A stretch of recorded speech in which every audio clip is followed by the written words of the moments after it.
नमस्कार, स्वागत है आपका हमारे चैनल पर। मैं हूं आपके साथ शिप्रा सैनी। पश्चिम बंगाल में फर्जी वैक्सीनेशन घोटाले पर ईडी ने बड़ी कार्रवाई की है। टीएमसी के टॉप लीडर्स के करीबी देवांजन देव पर ईडी ने शिकंजा कस लिया है। कोलकाता में 10 जगहों पर ईडी ने ताबड़तोड़ छापेमारी की है। तो देवांजन देव जो एक फर्जी आईएएस अधिकारी है, उन्होंने पश्चिम बंगाल में फर्जी वैक्सीनेशन कैंप चलाया और लोगों की जिंदगी को खतरे में डाला, जिसके बाद उन्हें गिरफ्तार कर लिया गया था। लेकिन अब ईडी ने उन पर शिकंजा कस लिया है। देवांजन देव के लगभग 10 ठिकानों पर ईडी छापेमारी कर रही है और ये अपने आप में बड़ी कार्रवाई इसलिए है क्योंकि जिस तरीके से देवांजन देव जो कि एक फर्जी आईएएस अधिकारी बनकर वहां ये वैक्सीनेशन ड्राइव चला रहे थे, जिसमें वैक्सीन जो थी कोरोना की नहीं बल्कि निमोनिया का टीका लगाया जा रहा था। और इस पूरे जो घोटाले का खुलासा है वो खुद टीएमसी की एक सांसद मिमी चक्रवर्ती के द्वारा किया गया था। लेकिन वहीं देवांजन देव का नाम इसमें सामने आया, उनकी गिरफ्तारी इस पूरे मामले में हुई, लेकिन उनके सीधे संपर्क टीएमसी के टॉप लीडर्स के साथ पाए गए थे। तमाम वो सोशल मीडिया में फोटोज भी सामने आई जहां देवांजन देव टीएमसी के बड़े नेता और मंत्री फिरहाद हाकिम और सुब्रत बनर्जी के साथ चाय पीते नजर आए। तो ये तस्वीरें थी जो साफ तौर पर बताती है कि किस तरीके से जो सरकार का साथ था, जो राज्य सरकार का साथ था, वो देवांजन देव को मिला हुआ था। कोलकाता नगर निगम के फर्जी आयुक्त देवांजन देव खुद को दरअसल आईएएस अधिकारी बताते थे और उन्होंने ये जो वैक्सीनेशन ड्राइव है ये पश्चिम बंगाल में चलाई थी। लगभग 10 दिनों तक ये वैक्सीनेशन ड्राइव वहां चली और लोगों को टीका भी लगा, लेकिन लोगों को स्पुतनिक के नाम पर निमोनिया का टीका लगाया गया और इसका खुलासा खुद पश्चिम बंगाल में टीएमसी सांसद मिमी चक्रवर्ती के द्वारा किया गया था। उनकी तरफ से ही शिकायत दर्ज की गई थी। उसके बाद इस पूरे मामले की जांच हुई तो देवांजन देव की इसमें गिरफ्तारी हुई, लेकिन अब ईडी ने उन पर शिकंजा कस लिया है। 10 जगहों पर छापेमारी ईडी कर रही है और जाहिर तौर पर तमाम सबूतों को जुटाने की कोशिश है कि कितना बड़ा घोटाला एक फर्जी आईएएस अधिकारी बनकर देवांजन देव की ओर से किया गया है और क्या कुछ सीधे संपर्क राज्य सरकार के साथ हैं, इसका भी जांच पड़ताल करने की कोशिश लगातार ईडी की ओर से जारी है। तो आपको बता दें 22 जून को यह पूरा मामला सामने आया जब तृणमूल कांग्रेस की ही सांसद मिमी चक्रवर्ती ने पुलिस में एक शिकायत दर्ज की क्योंकि खुद उन्होंने वो इंजेक्शन वहां लिया था, वो टीका वहां लिया था, लेकिन वो टीका कोरोना का नहीं था बल्कि निमोनिया का टीका था। और उन्हें इस बात का पता तब चला जब उनके पास कोई मैसेज नहीं आया और इसी के शक के आधार पर उन्होंने पुलिस में शिकायत दर्ज कराई थी, जिसके बाद इस पूरे मामले में बड़े घोटाले सामने आए कि किस तरीके से देवांजन देव खुद को एक आईएएस अधिकारी बनाकर वहां बंगाल में बड़े घोटाले कर रहे हैं। उनके खिलाफ धन उगाही का मामला भी सामने आया।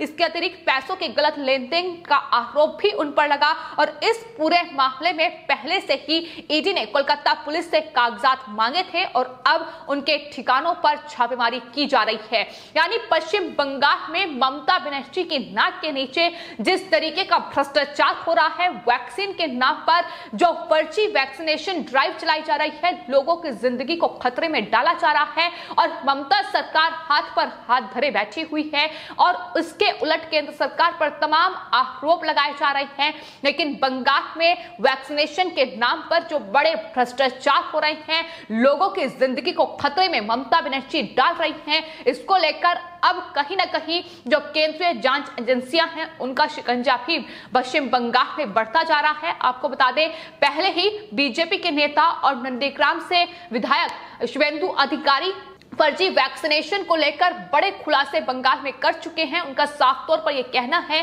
कि कोरोना महामारी के दौरान पश्चिम बंगाल की मुख्यमंत्री ममता बनर्जी और टीएमसी सरकार ने करोड़ों का घोटाला किया है। फर्जी वैक्सीनेशन कैंप वहां लगाए गए हैं, उन पर सख्त कार्रवाई होनी चाहिए। और इतना ही नहीं, जब आपको बता दें देवांजन देव की इस पूरे मामले में गिरफ्तारी हुई थी, उसके बाद से ही बीजेपी ने यह मांग लगातार पश्चिम बंगाल में की है कि दरअसल जिस तरीके से देवांजन देव के सीधे जो संपर्क है वो टीएमसी के बड़े नेताओं के साथ है, फिर चाहे वो फिरहाद हाकिम हो जो कि ममता बनर्जी के बेहद करीबी हैं, इसके अलावा सुब्रत बनर्जी भी उनके साथ भी उनकी तस्वीरें सामने आई। उसको लेकर बीजेपी ने यह मांग की कि केंद्रीय जांच एजेंसी इस पूरे मामले की जांच करे।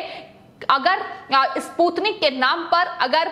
कोविड की दूसरी वैक्सीन, फिर चाहे वो कोवैक्सीन हो या कोविशील्ड हो, उनके नाम पर निमोनिया का टीका लगाया जा रहा है तो जाहिर तौर पर यह लोगों की जिंदगी को खतरे में डाला जा रहा है और बड़ा भ्रष्टाचार इसकी आड़ में हो रहा है। और ऐसा एक मामला पश्चिम बंगाल से सामने नहीं आया, बल्कि इसके अलावा भी पश्चिम बंगाल के अलग अलग इलाकों से फर्जी वैक्सीनेशन कैंप लगाने के मामले सामने आए। लेकिन इस पूरे मामले में किस तरीके से एक फर्जी आईएएस अधिकारी बनकर देवांजन देव ने 10 दिनों तक ये ड्राइव चलाई, जिसमें कई हजार लोगों ने ये टीका लिया और आज कहीं ना कहीं कुछ लोग पैनिक अटैक से भी जूझ रहे हैं, तो ये इसकी जिम्मेदार ममता सरकार है। और यही वजह है कि बीजेपी लगातार पश्चिम बंगाल में मुख्यमंत्री ममता बनर्जी पर हमलावर है। तो फिलहाल पश्चिम बंगाल में फर्जी आईएएस अधिकारी देवांजन देव के लगभग 10 ठिकानों पर ईडी छापेमारी कर रही है और वहीं 22 जून को जब ये पूरा मामला सामने आया उसके बाद देवांजन देव को गिरफ्तार किया गया। और इतना ही नहीं, कोलकाता पुलिस ने देवांजन देव सहित 8 लोगों के खिलाफ आरोप पत्र दाखिल किया था। इनमें हत्या सहित दूसरे तमाम गंभीर आरोप लगाए गए थे। आपको बता दें, आरोप पत्र में इन सभी आरोपियों के खिलाफ धारा 420, 419, धारा 468, 471, 474 और अन्य कई धाराओं में यह मामला दर्ज किया गया। कानूनी कार्रवाई फिलहाल कोलकाता पुलिस की ओर से भी जारी है, लेकिन चूंकि एक फर्जी आईएएस अधिकारी बनकर अभी तो आपको बता दें, देवांजन देव के अलावा जिन लोगों को पुलिस ने गिरफ्तार किया था उनके खिलाफ भी अन्य कई धाराओं में जो कानूनी कार्रवाई है वो फिलहाल पश्चिम बंगाल में जारी है। लेकिन देवांजन देव ने बतौर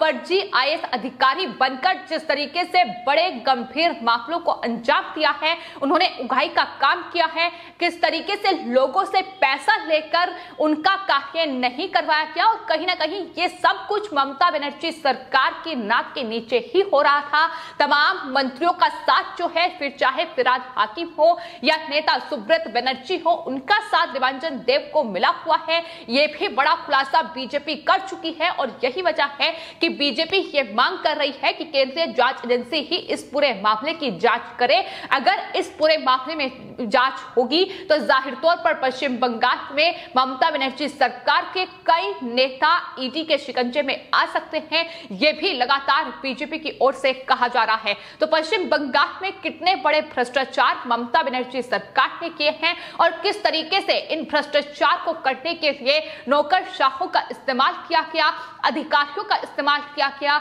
यहां तक कि टीएमसी के जो कार्यकर्ता हैं उनका इस्तेमाल भी भ्रष्टाचार के लिए किया जा रहा है। ये लगातार पश्चिम बंगाल में एक के बाद एक बड़े खुलासे हो रहे हैं। फिर चाहे बात कोयला स्कैम हो या फिर नारदा स्टिंग केस हो, इसके अलावा शारदा घोटाला भी पश्चिम बंगाल में सामने आया और अब ये जो वैक्सीन के नाम पर लोगों की जिंदगी को खतरे में डाला गया, ये अपने आप में हत्या का आरोप जो है वो इस फर्जी आईएएस अधिकारी पर लगा है, जो फिलहाल कोलकाता पुलिस की हिरासत में है। लेकिन वहीं तमाम जो दूसरे मामले देवांजन देव पर अब दर्ज किए गए हैं उसमें कानूनी कार्रवाई तो हो ही रही है, लेकिन मनी लॉन्ड्रिंग के तहत अब ईडी भी इस पूरे मामले की जांच करेगी। और फिलहाल बंगाल में ईडी की यह छापेमारी लगातार जारी है, जो ममता बनर्जी की मुश्किलें आने वाले वक्त में बढ़ा सकती हैं, क्योंकि जिस तरीके की तस्वीरें सामने आई हैं, जो सीधे संपर्क टीएमसी के नेताओं के साथ पाए गए हैं, जाहिर तौर पर आने वाले वक्त में उन पर भी शिकंजा कसा जा सकता है। वहीं आपको बता दें, एक और दूसरे मामले में, कोयला घोटाला मामले में ईडी ने अब शिकंजा कस लिया है। ममता बनर्जी के भतीजे अभिषेक बनर्जी और उनकी पत्नी को ईडी ने नोटिस भेजा और पूछताछ के लिए बुलाया है। तो मुश्किलें लगातार पश्चिम बंगाल में ममता सरकार की बढ़ रही हैं, ममता बनर्जी की बढ़ रही हैं, क्योंकि तमाम घोटाले अब कहीं ना कहीं ममता बनर्जी के लिए बड़ा संकट पश्चिम बंगाल में बन चुके हैं। मुख्यमंत्री की कुर्सी को बचाना एक बड़ा संकट है, लेकिन वहीं भ्रष्टाचार जितने किए हैं उस पर भी अब नकेल ईडी और सीबीआई जैसी एजेंसियां कसती जा रही हैं। एक के बाद एक बंगाल में ममता बनर्जी सरकार के मंत्री ईडी और सीबीआई के शिकंजे में है, लेकिन वहीं अब ये जो वैक्सीनेशन के नाम पर घोटाला किया क्या है, एक तरफ देश जो लगातार वैक्सीनेशन में नए आयाम स्थापित कर रहा है, नए रिकॉर्ड बना रहा है, वहीं दूसरी तरफ पश्चिम बंगाल और महाराष्ट्र, राजस्थान जैसे राज्यों से जो खबरें फर्जी वैक्सीनेशन को लेकर आ रही हैं, वो जाहिर तौर पर अपने आप में चिंता बढ़ाती है कि किस तरीके से फर्जी वैक्सीन के नाम पर लोगों की जिंदगी के साथ खिलवाड़ किया जा रहा है। फिलहाल आपकी इस पूरे मामले पर क्या राय है, हमें कमेंट बॉक्स में जरूर लिखें और चैनल को सब्सक्राइब करें।